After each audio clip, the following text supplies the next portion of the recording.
What's going down, Charlie Brown? I'll tell you what's going down. It's time for another Collection Connection, the game that's just an excuse to talk about records.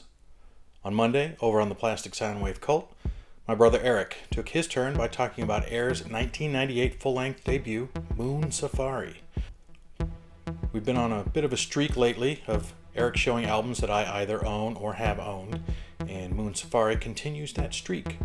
I'll give you a bit of my personal history with the record, then connect that to a different album in my collection that shares some facet, quirk, or piece of trivia with it, thereby satisfying my turn in the game. Today that'll be in the form of one of my all-time favorites, I Often Dream of Trains, the stellar 1984 release from the eccentric, absurdist Robin Hitchcock. So that's how my brother and I play the game, but here's how you can participate. I ain't going to tell you what the connection is, and it is up to you to figure it out from clues provided between this video and Eric's last video. You can put your guess in the comments, along with anything else you might have to say about either of these bands or records, and the first correct guess will earn a shout out in my brother's next video. But first, let's officially reveal the connection between the prior pair of albums, those being Air's Moon Safari and Our Ill Wills from Shout Out Louds. And the connection there is that both bands contributed music to the TV series The OC, which was a teen sort of soap opera drama that aired on Fox from 2003 to 2007, featured a lot of indie music, had about 6 different soundtracks released from the series, and although La Femme d'Argent, which is the Air song, was featured on the show, not on any of the soundtracks. None of the songs from Our Ill Wills was featured on the OC, but they did do several songs. They contributed several songs to that soundtrack. So that was a super difficult one. Now you may think, how on earth was I supposed to get that? But let me give you a tip. Just watch all the way to the end of Eric's videos. There may be a clue therein. So with that, nobody did get that rather difficult connection. So let's get on with the show.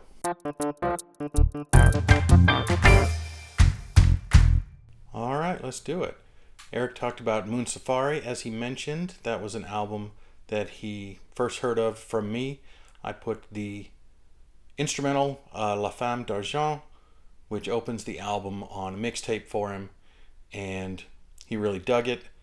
And my own exposure to the album came from working at Borders in the late 90s and early 2000s, the now defunct record store. For a time period, we had a night crew that reshelved the store just overnight, and it was me and 2 other guys, and we would each bring a couple of discs in every night, put the music in on shuffle, and one of the guys consistently would bring in Moon Safari. And whenever this song, as well as several others from the album, came on, but in particular La Femme d'Argent came on, it was always just kind of magical in the middle of the night, you know. And the fact that it's about a 7-minute instrumental, it felt like time stood still. It felt like it was much longer, you know. It was always just kind of a moment. And as many times as I've heard that bass line repeat over the years, it's one of my favorite bass lines ever. I've never gotten sick of it. And I think that song may actually be my favorite instrumental of all time.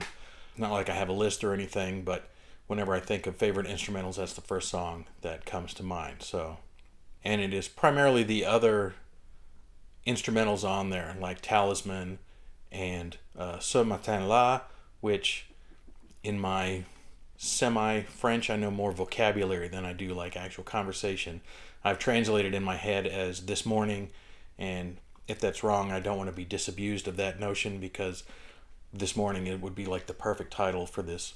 Another very peaceful, Burt Bacharach-like, with a French horn or something that's kind of carrying the melody in that song. Very laid back, and the whole album is very laid back. It's a great one, and I think I may have been one of the people who told Eric that other Air albums weren't as strong.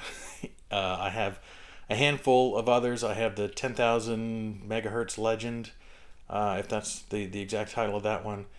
and the Voyage to the Moon soundtrack that they did for that very old black and white film, silent film. They did sort of a soundtrack for that, and one other. It's not Walkie Talkie. Crap, what is it? I'm blanking on the name of it. All right, here we go. Yeah, 10,000, just Hertz. 10,000 Hertz Legend. Pocket Symphony. That's the one I couldn't think of the name of. And that, I think Georges Méliès, maybe, film that they did a soundtrack to. So I have all of those. They have their moments, but I don't think any of them have any moments as strong as the strongest moments on Moon Safari. And I think it is more moments than it is necessarily a beginning to end listening experience. You can throw on Moon Safari, you can just chill for an hour, and there's not a ton out there that's quite like it. So that's a great record. I always love it when people love an album that I've recommended to them. So it's cool to me that Eric really enjoys Moon Safari. And with that, let's get to the connection. Well, Robyn Hitchcock is one of my very favorite artists. I have over 30 titles by Robyn Hitchcock, so he takes up a big chunk of my music collection. And yet, this is only the third record that we've talked about from him. We did and his self-titled, which was deep in his catalog, Robyn Hitchcock, which is like a 2017 or so album. And that's been it. And those were over 2 years ago, so he's definitely due for another one. We're going to have to get through some of these at some point.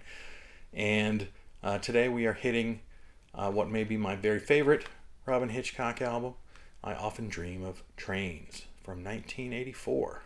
This was an album he put out while he was contemplating quitting music, I believe. He had started kind of in the Soft Boys, was where he first made his name, went solo after a couple of Soft Boys albums, and this was the third album to be released just under his name. He also released many albums as Robyn Hitchcock and the Egyptians, a backing band, and I'm not quite sure. I meant to look up the chronology, if any of those came out before this came out. I think at least one did. And I think he wasn't getting anywhere necessarily. Didn't feel like, as much as he had songs in him he wanted to write, wanted to perform, they just kind of weren't getting anywhere. And sort of in a last gasp, he recorded I Often Dream of Trains as really just him. It's almost like the David Gray story with White Ladder, where he just kind of did a thing himself. And I thought maybe to do something different and maybe to keep this video from running super long as I just sort of yak off the top of my head. This is an album that I've written about, and I think that maybe would express some of the things that I have to say about it in a much more compact format. So let me do that now. Let me just read my short little write-up. I had made a list of my top 50 albums and actually put this at number 3 on my all-time favorite albums. So obviously those things are malleable, but I think it's a top 10 record for me. And so here's what I had to say about it back in 2014 when I wrote just a little short write-up about it.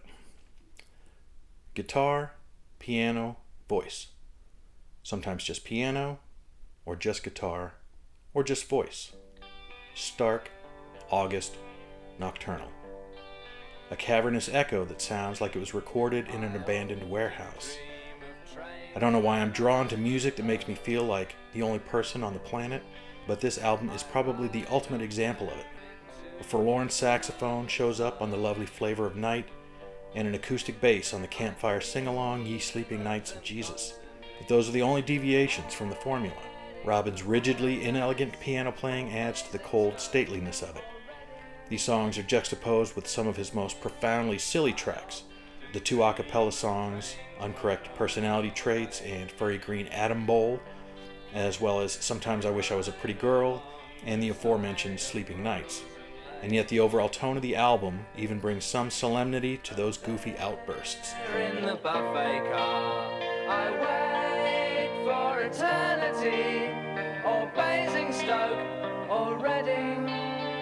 An acquired taste, perhaps, but I adore it.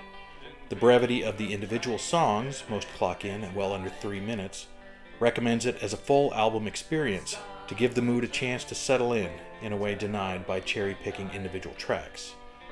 My personal highlights: I Often Dream of Trains, Flavor of Night, Uncorrected Personality Traits.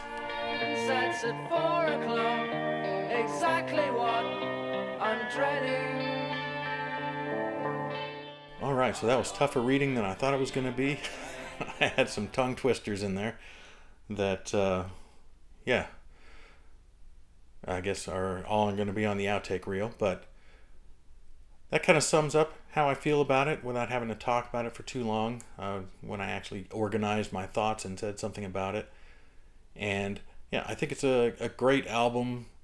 It is not chill in the same way as Moon Safari, but it is just a very kind of lonely record, and almost feels like a celebration of loneliness. And so I swear to God, I'm trying to keep these videos shorter, so maybe that is a way around. And maybe something like what videos might be like if I actually got around to like scripting them, to talk about music, really think about the words that I want to use and things like that. But I will say that the connection is strictly between the albums. It's not just anything between Robyn Hitchcock and Air. It is between the albums Moon Safari and I Often Dream of Trains, and maybe a little more difficult if you are unfamiliar with this album. And I'm not sure how many people are familiar with this album. And it is specifically the original release of the album and the version that I have, which is from Midnight Music, and I'm not sure what year it came out. It says 1986 on it, an early release. And every time this has been reissued, it seems to have a different track listing. I know Rhino put out a remastered version of it, and then later when he signed to Yep Rock Records also put out a version of it. And each time it had a different track listing, but included all of the tracks from the original release. It just had different degrees of bonus tracks. This one's got a bunch, 4 or 5 of them, kind of smushed in the middle of the record. So it begins and ends the same as the original release, but most of the rest of them, or the other 2, I guess, chucked those tracks on the end and or included different tracks. And so it has been released in a number of ways, but both the original and my particular version share this quirk with Moon Safari. So that's your clue that I talked about way too much. And if you have a guess, you can put that down in the comments. If you want to say what you would have connected Air to, or what you would connect I Often Dream of Trains to, you can put that in the comments. And if you just want to say something about Robyn Hitchcock or Air, you can do that in the comments too. All are welcome. And with that, I'll throw it over to Eric, and he will find a connection to Robyn Hitchcock's I Often Dream of Trains and make a video about it, put it out next Monday on the Plastic Soundwave Cult. So with that, thank you for watching. Bye-bye. Robyn's rigidly